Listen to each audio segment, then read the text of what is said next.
First, let me say I'm here to talk about the economy, tools for understanding the economy. That's what I was asked to talk about.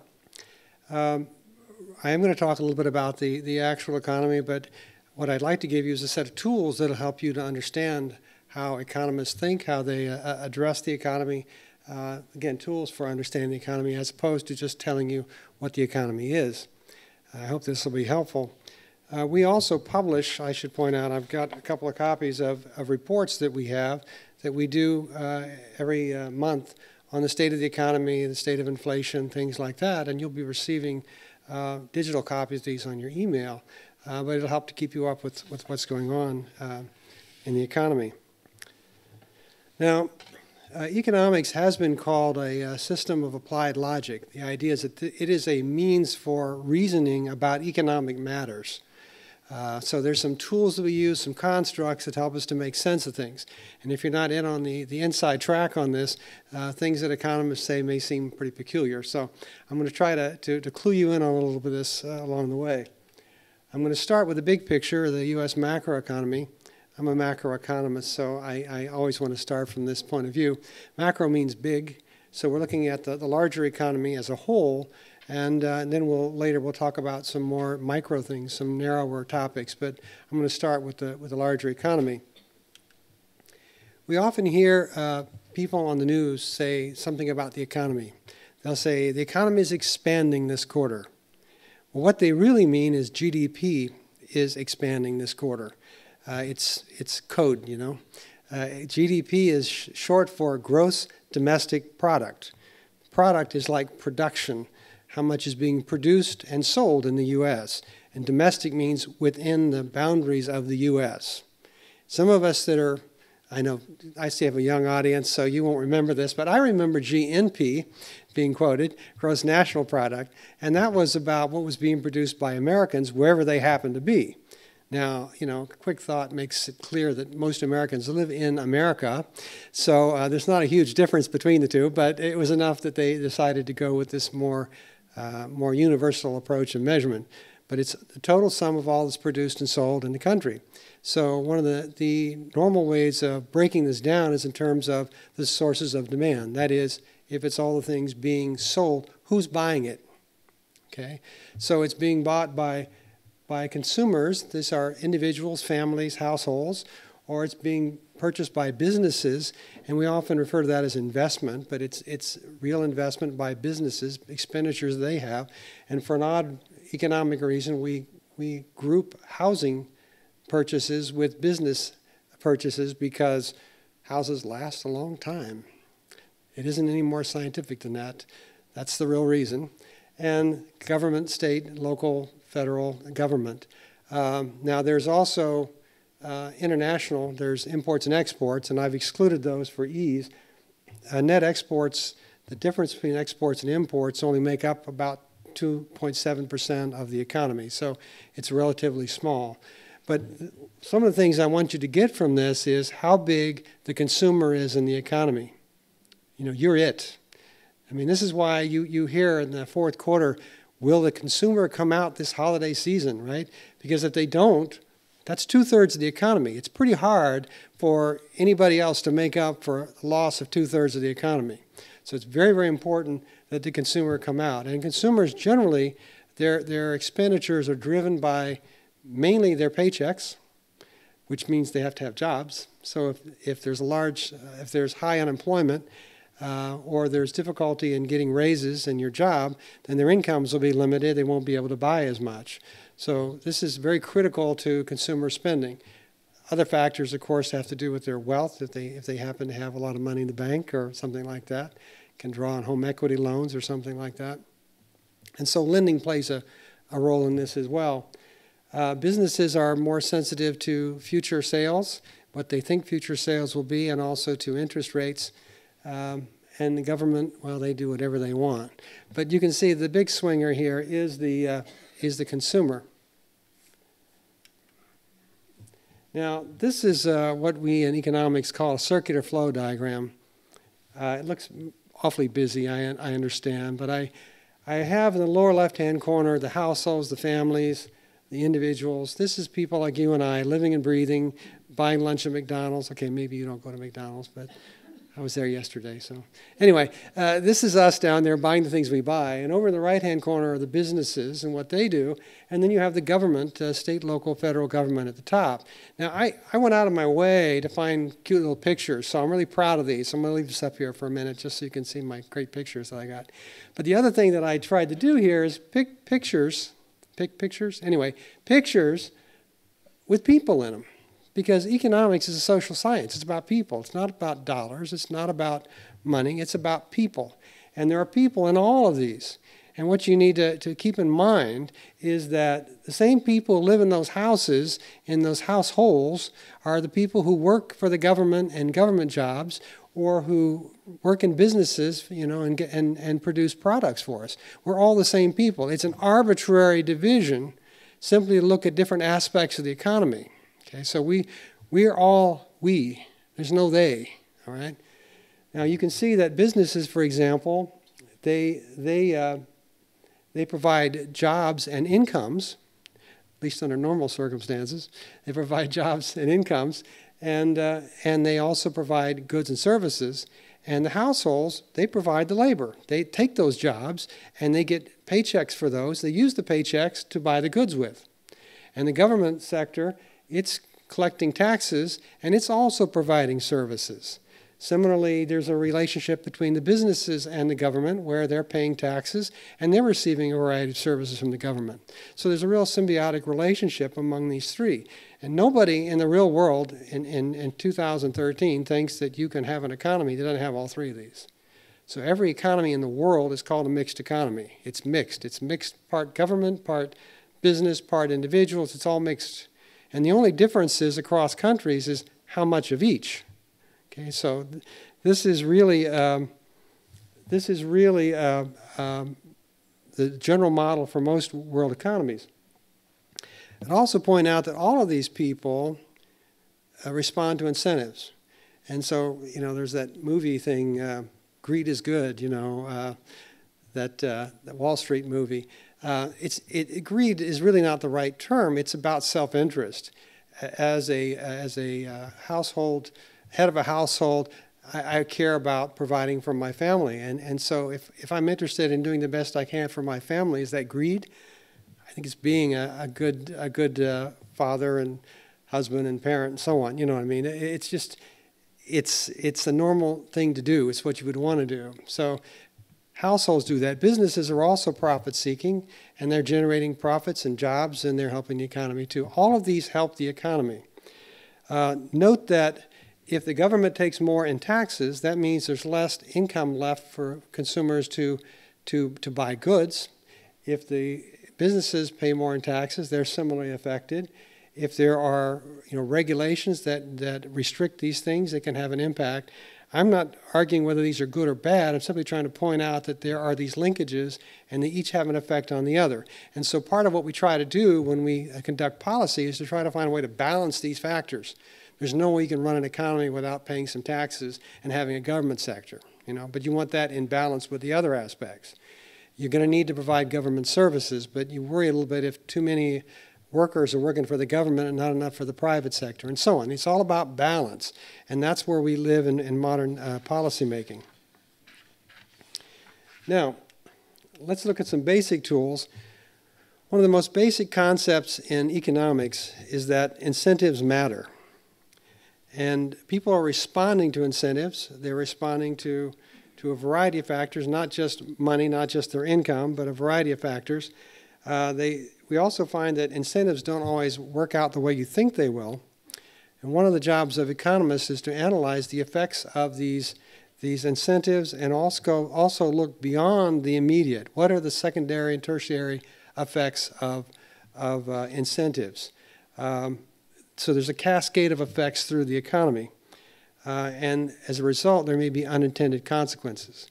I worked on a project in which the state of Connecticut was trying to convince the Base Relocation and Closing Commission, I think I got that right, BRAC, from closing the submarine base at Groton, New London. And it seemed to the government like a perfectly reasonable thing to do. They could cut that much expenditure off their budget and, you know, save a little money. kind of things you want them to think about anyway. But when we looked at all the cascade effects, we found out that when you close the base, first of all, you have demographic effects because the young people will leave. They'll go find jobs elsewhere. The older people will stay. So the older people will, more likely than the younger people, retire, so they'll need different kinds of services. The young people will leave, they'll take their children, so now you've got newly built schools that are going to be empty. You're going to have a huge glut of houses on the housing market, which would then affect the mortgage market and the local banks. And when you played out the cascade, you found that you were looking at Great Depression conditions in New London County, Connecticut. We were talking about 25, 30% unemployment. Okay, so cascade effects. That's part of what we are trying to do as economists, to make sense of that. I saw on a TV show, I came home one night, and I'm one of those people who, I turn on the TV and I'll watch the news or whatever is on to keep me company while I'm eating my dinner. And there was one of these talk shows, and as usual, I got in just past the beginning, so I didn't get all the details. But apparently what they were debating was having travel seats for infants required on airplanes. Seems like a perfectly reasonable thing. And this one, the advocate, was saying, you know, it doesn't matter what the cost, we've got to protect these children. You know, you put them in a travel seat in a car, why wouldn't you put them in a travel seat in the airplane? And I mean, anybody who has a heart wants to protect these children, you should do the best you can. And, you know, I don't care if it costs you a little bit to buy a car seat. Most of them have them anyway, or whatever. And they were making this big plea for the fact that over the last 10 years, I don't know, 25 children had died in, you know, airline crashes or something like that. I don't know the exact number. Next guy comes on, he's the guy against, and it took him about 5 seconds for me to believe he was an economist. Because he said, well, you know, this all sounds good, and nobody wants children to die, but incentives matter. And I went, economist, you know it right away. Incentives matter. Here he goes, you know. And he said, the problem is that if you have a car seat, a travel seat, then the parent has to buy a seat in the airplane for the child. Right now, if they're under age 2 or something, they don't have to have a ticket. So now suddenly, if you have a couple with a child, you've just increased the cost of travel by 50% by air, right? Not to mention they have to have the travel seat if they don't already have one, or they could rent one at the airport. Well, he said when you play that out, you look at the consequences, what happens is that a very large number of people will opt to travel by car because it's now too expensive to travel by airplane. Now, the death rate for infants in automobiles is huge. Forget 25 in 10 years, you're looking at thousands. So you've just driven people from a safe means of travel to an unsafe means of travel, and you've increased the death rate among infants by your good intentions. Now, you know, most people wouldn't have gone there. In fact, I have to admit, I wouldn't have first blush. I'm going, yeah, get them a car seat, you know what I mean? But when you play it out, you realize there's more to it. And that's a lot of what economists do. They're tracing out those chains of incentives and how they're going to play out in the economy. There are other places where this plays out, you know, as well. One of my favorites is, okay, I'm a kid at heart. I'm going to admit it. Okay, I like Robin Hood. I've watched the television show as a kid. I read the book, you know. And so the story they tell is that Robin, you know, and his guys hang out in the forest, and when the rich merchants go through, they take their money, you know, and they take it into town and they give it to the townspeople. And they act like this makes sense. But see, the first time I saw that after I got my economics training, I went, oh my gosh, that's a stupid story. That makes no sense at all, because incentives matter. How long is it going to take a merchant to realize you don't go through the forest? Not very long at all. Or if they do go through the forest, they're going to take a little armed band of men around them to protect them so they don't get robbed, you know. So in modern parlance, you know, Robin and his merry men, or whatever they were, little green men, whatever they called them, they're like the tax collector, you know. And if it's a rich merchant, they take a lot. If it's a poor merchant, they take a little. It's progressive taxation. And the armed guards are like the tax attorneys and accountants, right? You know, so it plays out. But the point of it is that it's not a realistic story because nobody played out the incentives. But this is the way economists think. Yeah, I know it's a little perverse, but, you know, it ruined Robin Hood for me, but it is the way we think, you know. Cascade effects, playing out these unintended consequences. One of the important concepts, some people say it's the most important concept that economists use, is the concept of opportunity cost. And the opportunity cost of something is the total cost of something, including all of the foregone alternatives. So it's often understated because people don't think of what all they're giving up. So for example, I've had people say to me, what does it cost to go to college? Well, most people will add up the tuition and maybe throw in the books. Well, they might even put in the dorm fees, right? What it costs to live when they go to college.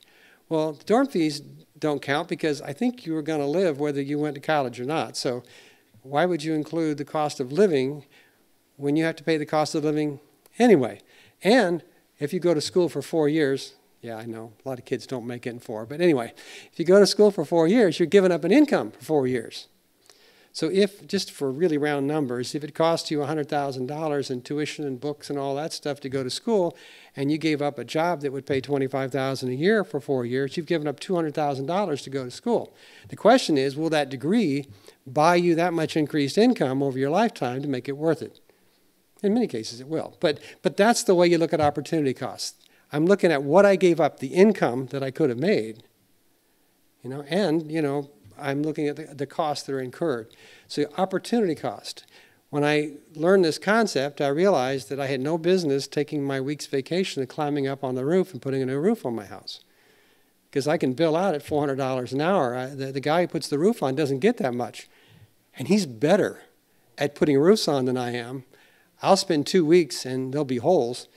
He'll spend 3 or 4 days and it'll be perfect. You know what I mean? So he's specialized, which is also good, another concept, but also it makes more sense for me to do what I do best and for him to do what he does best and me to pay him. And if he wants economic advice, he can pay me at my rate, you know. Opportunity cost. Now, let's look at markets and government. We'll talk a little bit about the reality of markets. Some people talk about markets like they're a panacea. I mean, you're just so good, it never gets better than a market. My gosh, how could you ever do anything but in a market? Now, as an economist, I have a healthy respect for markets. But we need to understand what a market is and does, and what makes it work, and how most of the time it doesn't. Okay? It is a means of exchange. It's a way that people exchange things of value in a free and uncoerced way. It is a means of social interaction. So we look upon, again, this is a social science. We exchange things. The first element that you need is property rights. You can't trade what you don't own. You can't sell what you don't own. You got to own it first. I was advising a group of leaders from the republics of the former Soviet Union about how to reform their economies. And I was there with a small team of economists, and we were trying to sort out, gee, should they start a stock market? Should they sell real estate? We were going through all these different things, and it suddenly hit us, oh my gosh, they have no property rights. You can't run an economy without property rights. You need to have a title that you can take in and adjudicate a claim in a court of law and say, yeah, that's mine. Without that, you've got nothing. You can't run a market economy. You've got to own something. And if you're in a purely socialist economy, the government owns everything. You've got to have property rights. Now, there's degrees. As property rights are diminished, as they are eroded by other claims and other problems in the economy, this becomes more difficult. People who sell music are worried because their music is going out on the internet and people are stealing it, you know. They're losing their property right, and they realize they're not going to have anything to sell if they don't have the property right. So these are huge problems, especially in the world of intellectual property in the internet society. Also, the more the merrier in the market. You need lots and lots of buyers and sellers. Technically, you need an infinite number of both, but you never get that. But with a large number, you can make this work. And there's sort of an assumption that everybody has sort of equal power. Everybody's equally capable in the marketplace. I can promise you I'm not as capable as Mr. Gates, you know. It just doesn't work that way. There's assumption there's a balance of power. I have a friend who is a military guy, and he was using his knowledge of economics to apply it to a wholly different subject.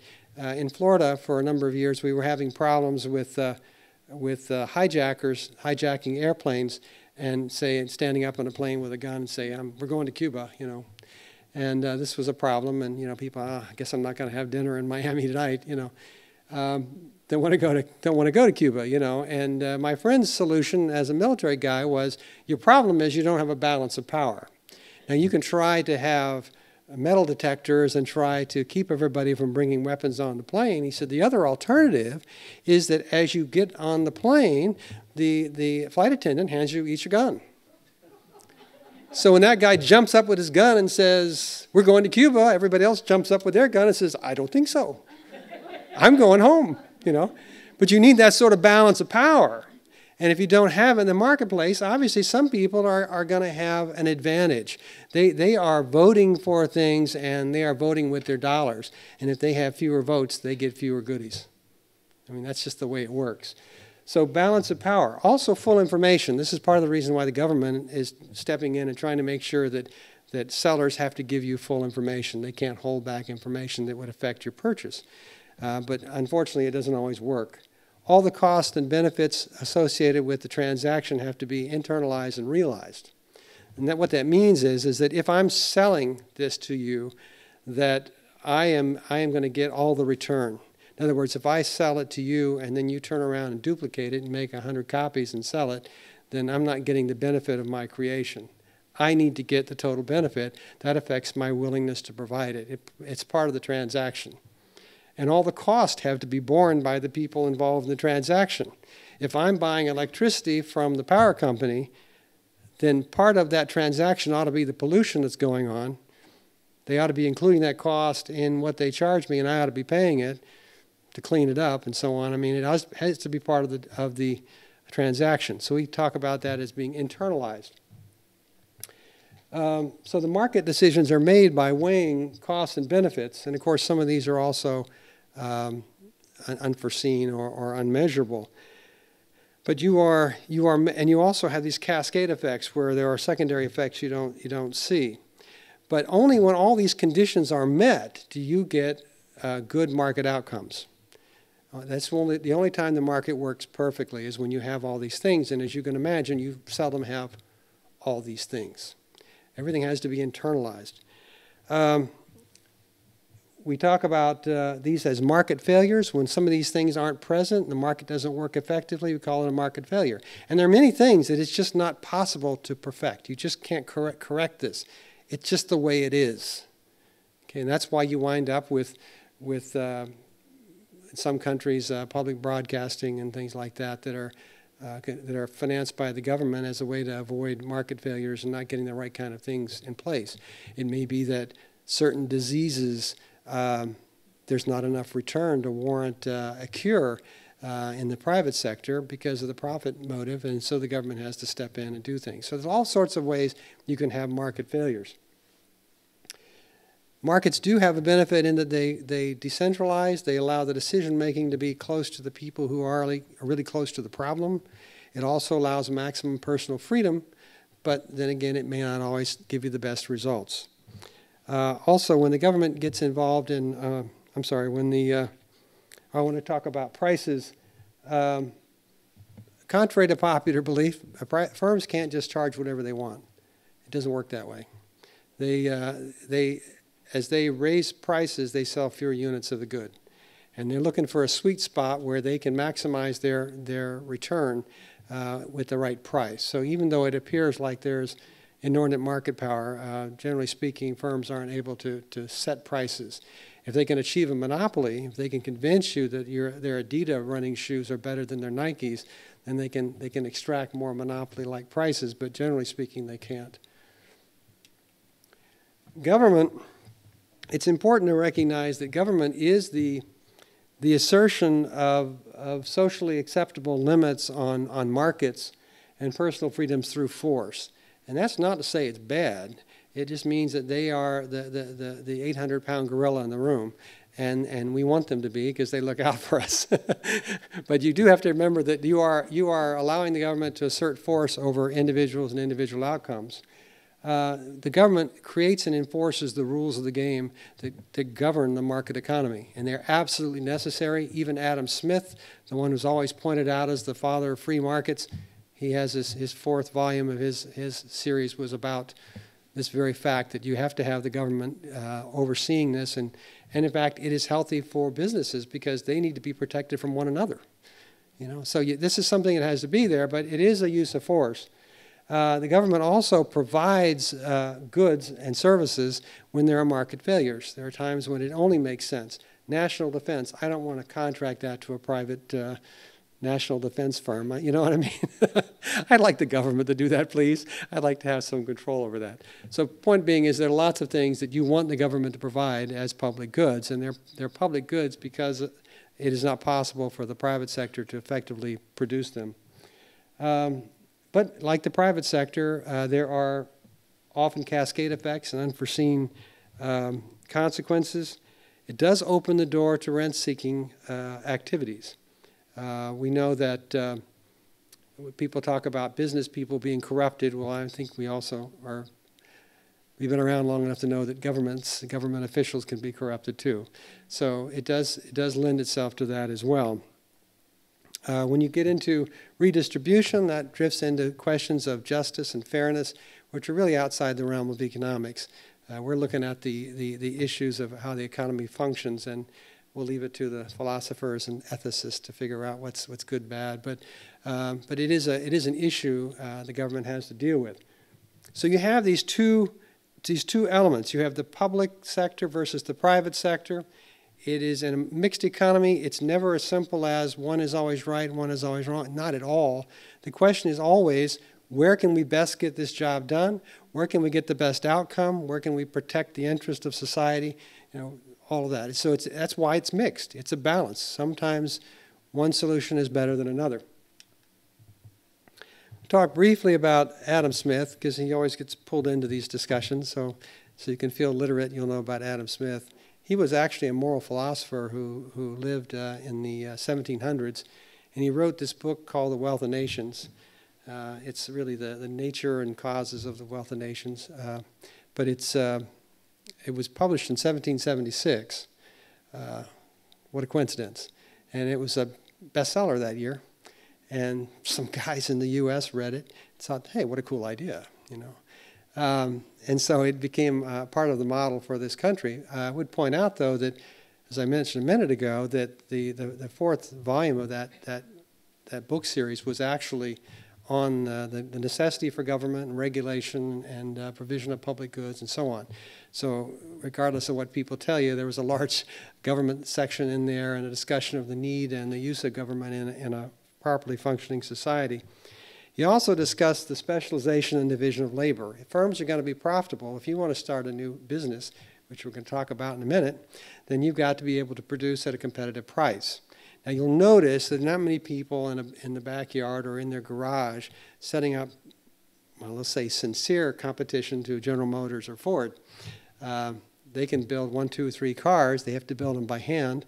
And it takes forever, and the cost is quite high. The only way you can compete with a General Motors or a Ford is to have a high enough level of production to be producing enough cars so that you can set up assembly lines and divide up the steps and improve the speed at which you can produce cars, increase productivity so you can sell at a low competitive price.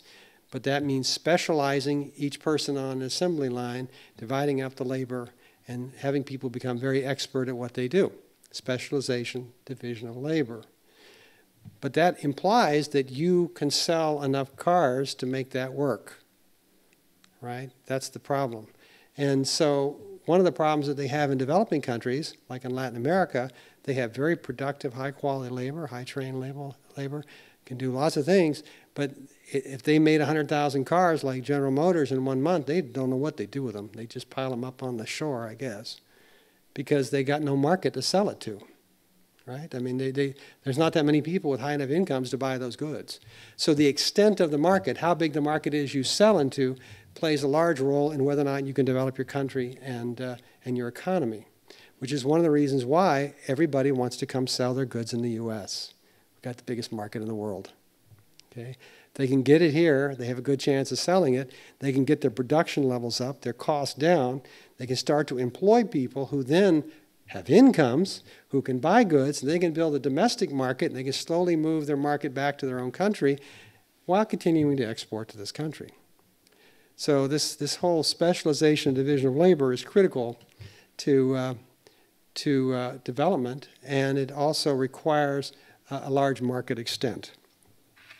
And so this is a critical part of Smith. The other thing that he talked about that gets cited a lot is his invisible hand. He argued that because incentives matter, because people respond to incentives, that the economy would be, to the extent that it was functioning as a market economy, and I've already talked, and he talked about the limits to that, but to the extent that it functions as a market economy, people are going to respond to those incentives, and they're going to naturally provide what the consumer wants. The consumer is sovereign, and in fact, if you want a pet rock, they'll make you a pet rock, and they did that. I couldn't believe it. I saw kids in my classes at UConn running around with tennis shoes with taillights. I thought, I'm like breaking up. I'm in front of the classroom giggling because I think this is hysterical, you know. But they have tennis shoes with taillights because they wanted them. Some business built them, right? So they're responding because there's a market incentive. You know, you want that, they'll make it.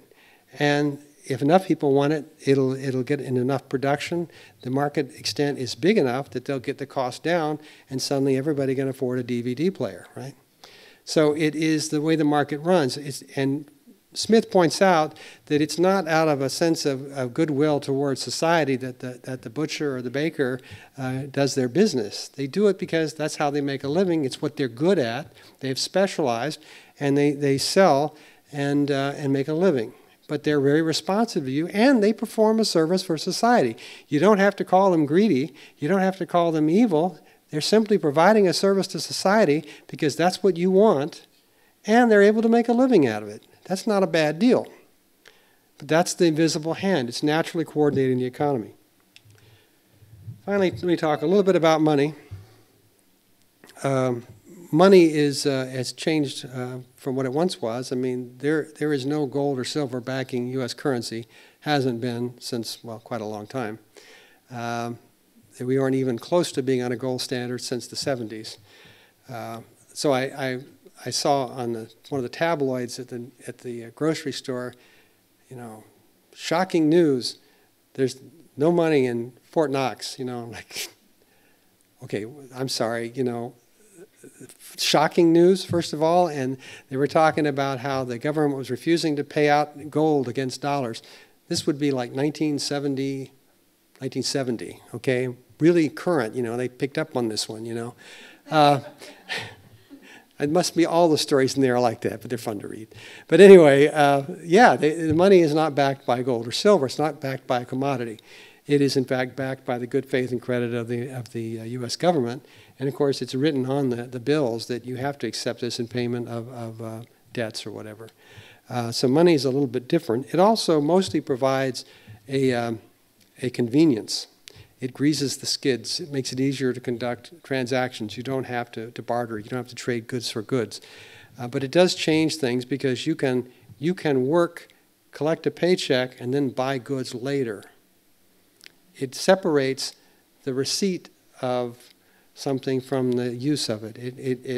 It separates the sale from the purchase, the sale of your labor with the purchase of the goods. So it's interesting that it has that effect, and that puts a sense of risk between those two transactions. I want to mention how the Fed creates money. We talk about the Fed printing money. The reality is Fed doesn't print dollar bills. They never have.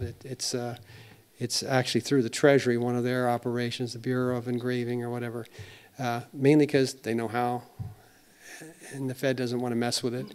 It's that simple. It's not anything, you know, exotic. The Treasury prints them. They have Treasury agents, G-men, who protect them, and you know, they print the money. But most of the money in the U.S. is not currency or coins. It's bank accounts. And when the Fed wants to create money, they have a way of doing that. You see, the banks, the Fed is the bank's bank. It's the Federal Reserve System. It's a system of banks around the country, and the banks have an account with the Fed. It's on a computer. And so when they want to create more money, they can just go into their bank account and say, well, they now have $20 billion. Let's give them 30. And they just type it in. You think I'm kidding. That's what they do. Okay? Now, they often do this in response to having purchased bonds that are on the market, and they pay the bond dealers with checks written on the Federal Reserve. So the bond dealer goes to the bank and cashes the check. The check, like every other check, they route it back to the issuing bank, and then the Fed just opens up the computer and goes, okay, and they type in another number. That's how quickly and easy money is created. So is it any wonder that we now have banks holding 15 or more times their reserve requirements in their banks? It's just so easy to do.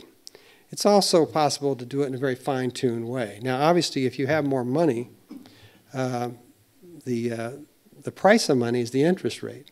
So if you have more money, the interest rates will fall. So if they want to keep interest rates low, they just keep pouring money into the banks.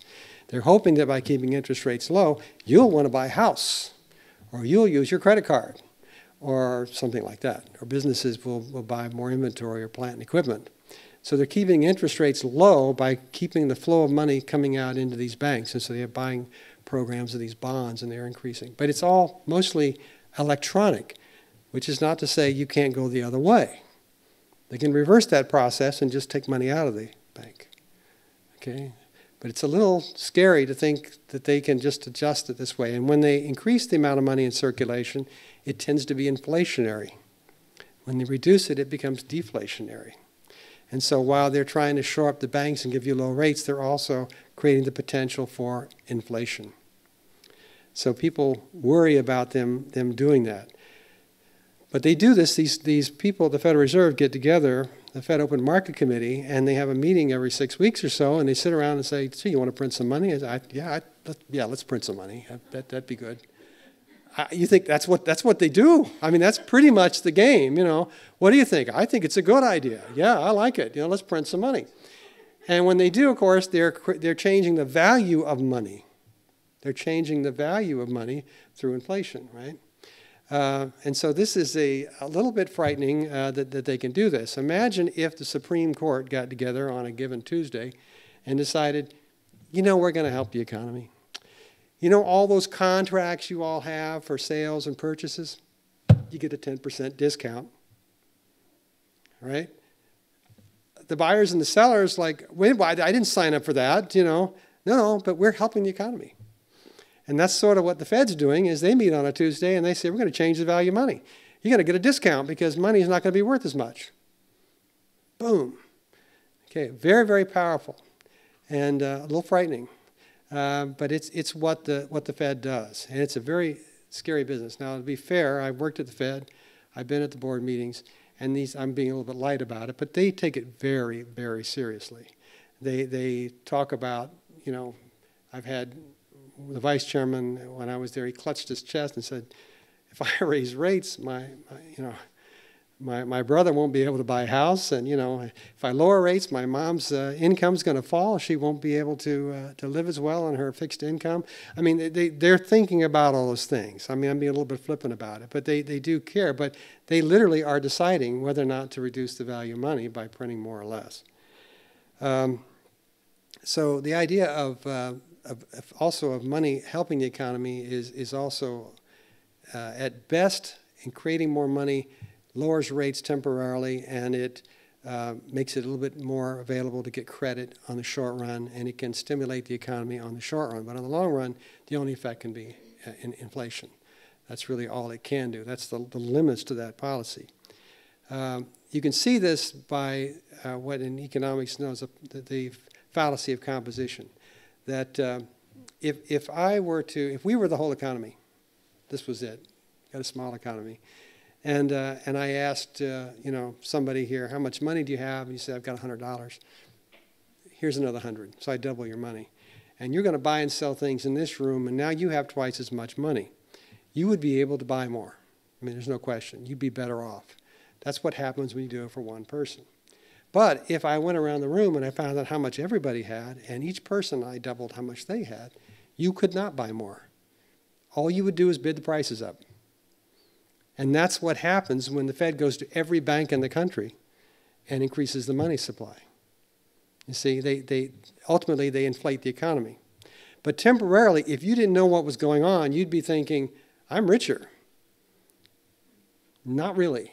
When you start to spend it, you'll find out you're not. But it'll take you a little while to figure out. It'll take you a little while to figure out. But in the short run, there would be some stimulus. But long run, you're going to get inflation.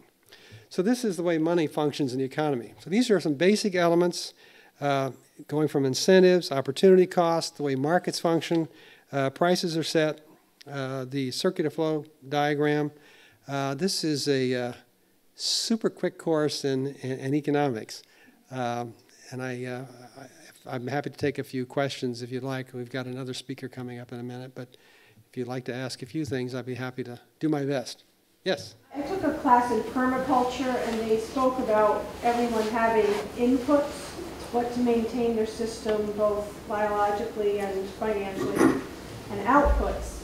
And they had us do an exercise similar to what you just said about everybody, how much money do you have. And we'd go around and we'd say, oh, if I have extra apples and you want to make applesauce, let's work a deal. Or if I have children, you want to do a daycare. Is that similar in some way to the income and the more traditional economic? Sure. That's one of the things that we economists get beat up because, they'll say, well, what do you think the effect of, I don't know, this stimulus bill will be? And the economists will almost, they can't help themselves. They go, well, on the one hand, and then on the other hand, and there's the good and the bad, but that's because we are they, and there's the inputs are the outputs, and if I work for somebody, I get a wage, and with the wage I buy goods, but that affects the economy. We are all suppliers and demanders, and we all have a process, like you said, with inputs and outputs that we function by. So that's absolutely correct. Well, and might Berkshires have a slightly different take? I'm hearing there's something up in Greenfield, Mass, where there'll be more of a barter system. You don't need money. You might have time. You might have talents. Are these coming into the discussion at the top? Well, the barter is the simplest approach, and I think a lot of these groups they started with barter because it was simple, and you negotiate a trade and it works. With money, you have to value things to come up with a dollar amount that is equivalent, and the barter system runs into troubles where if you do it on an hour-by-hour basis, then the attorney says, well, my hour is worth more than I don't know who, the guy who mows my lawn, and the plumber says, well, my dollar's worth more than any of you got, my hour's worth more than either one of you, and because they bill out at different rates, and so you run into some problems. Whereas if you're using money, then you have to bid and you have to buy the service or good, and so it each has its pluses and minuses. The bigger problem with something like Berkshire's is that you have firms that do business here have to ultimately pay their taxes in real dollars, in U.S. dollars, and so they either have to eat the transaction or they have to find a way to make a conversion or have you pay your tax in dollars but buy the purchase with the Berkshires or whatever. I mean, there's a lot of things to work out because of the lack of universality. Yeah? I found the last 5 to 10 minutes of your talk most interesting and based on the slide that's on the screen now. And I wonder if you could just walk us through it again by using actual numbers from the last year or two. You mean in terms of money? Yeah, in terms of what the government has done to us in the last year or two. Sure. Well, the Federal Reserve is in a bind in that as you know, we've been running large budget deficits in the U.S. And they brought down the annual deficits from over $1 trillion down considerably. I think they're around 600 billion now a deficit. And that's the difference between what the government spends and what it takes in taxes. The way that they make up the difference is just what you would do. I mean, if you make $50,000 a year and you go out and buy a $100,000 house, you can do that, but you finance it, right? Government does the same thing. It borrows the money to make up the difference. The problem is that the sheer volume of dollars that the federal government is financing, as I said, it was, I think, $1.2 trillion last year. It's going to make a big impact on the bond market, and it's going to drive up rates. And if interest rates were to rise, you could effectively shut down the housing market and slow the economy and throw us back into a for real recession, if this is a sort of recession. I don't know, however you want to look at it. But you know, you could certainly make the economy worse. So the Federal Reserve is trapped in this, and they start buying bonds to take them off the market and increase the money supply so that the demand and supply for dollars is more equalized, and they're keeping interest rates as low as possible in order to keep the recovery on track. But the result is they're buying bonds and creating money at record amounts, so that normally banks would have, they have required reserves, how much money they require to have on hand in case you come in and want to withdraw some money. You know, heaven forbid you might want some of your money, right? So they have to have some money on hand to do that. That's the required reserves. And they're required by law to keep that amount there. And normally they'd only keep 1 or 2% over required reserves, you know, sitting around, because why? They make their money by making loans. Why would you sit on extra cash? But when you've been through hard times, the banks are a little scared. You know, I don't know, maybe we should keep a few extra dollars around. You do the same thing. You know, you may keep more money in your account now because you're scared, you know. They're the same way. So they're holding extra cash. And then the Fed goes in and starts throwing more money in their accounts. And so that now, the last I looked, banks were holding roughly 17 times the required reserves, which is unheard of. I don't remember any time in history that they had that kind of reserves on hand. But part of it's because the Fed's pouring the money in the banks, but the banks don't have anybody to loan to. And they were getting beat up for making loans to people who probably weren't credit worthy, probably shouldn't have been borrowing. And so you've got the regulators screaming at them on one side saying, don't make loans to somebody who's risky. And then you've got somebody on the other side screaming at them saying, you need to make more loans. Excuse me. How do I do this? You know, I can't have it both ways. You know, so they're in a bit of a bind. And the other thing that's happened is that the Fed, in trying to manage this amazing economy as they come out of this financial crisis, they started paying interest on the reserves. So if the bank simply holds the reserves, they pay them interest. They pay them 1/4 point. Well, I'm a bank, and I'm thinking, this is a great deal. You give me dollars, and then you pay me interest on them. What a deal. It's risk-free. I just sit around and collect the dollars. I like it. You know, if I make loans, they might go bad, especially in an economy with high unemployment and stuff, right? So only the bank gets this kind of deal. I don't get this kind of deal. Nobody's throwing money at me and telling me they'll pay interest on it, you know. Yeah.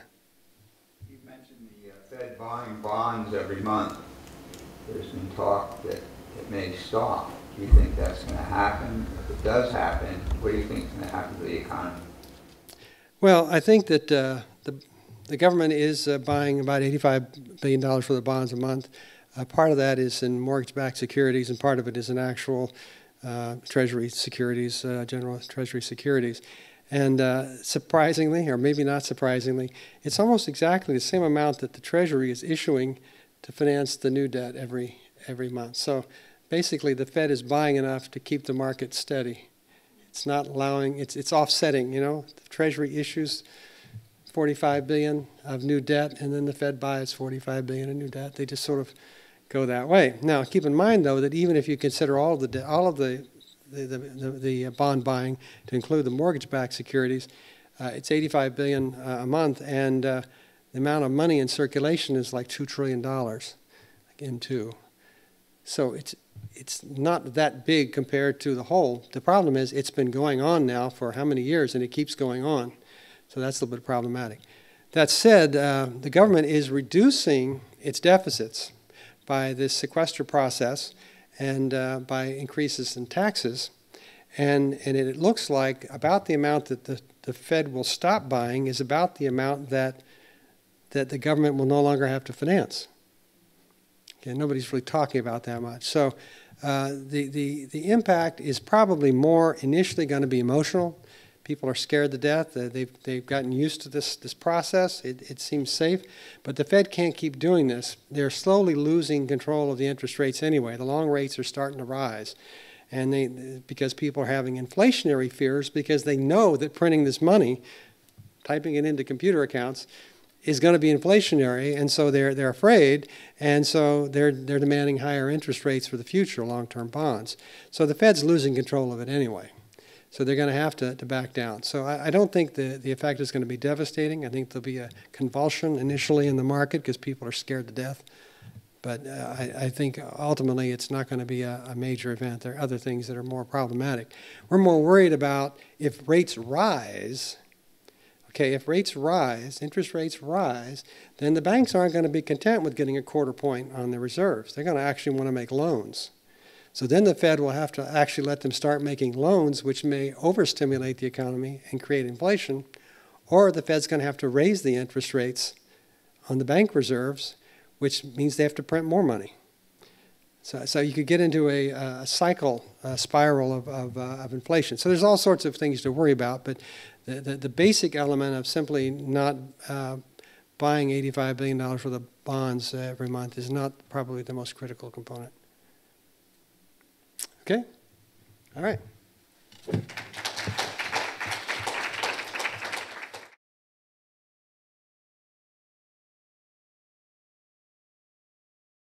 So if you want to grab something or